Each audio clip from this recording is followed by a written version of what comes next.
Gwamnatin nan ta gaza mana, cewar fitacciyar jarumar fina-finan Hausa Maryam kan bidiyon fasinjojin da aka yi garkuwa da su akan hanyar Kaduna zuwa Abuja.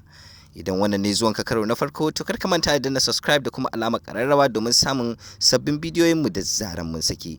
Farfajiyar gida tasha ce ta musamman da ke kawo muku labarai daga masana'antar shirya fina-finan Hausa na Kannywood da ma al'amura da ya shafi mawaƙan ƙasar Hausa.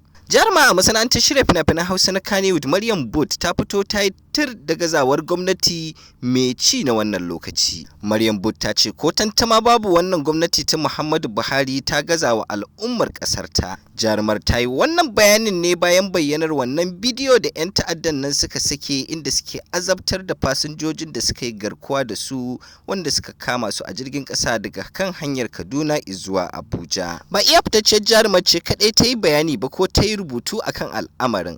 Sarki Ali Nuhu da ke masana'antar shirya fina-finan Hausa na Kannywood shi ma ya tofa albarkacin bakinsa dangane da wannan al'amari bayan sakin wannan bidiyo na 'yan ta'adda, kuma ya yi hakan ne ta shafinsa na Instagram. Ku ci gaba da kasancewa da tashar Farfajiyar Gida don samun sahihun labarai daga jarumawan masana'antar shirya fina-finan Hausa na Kannywood.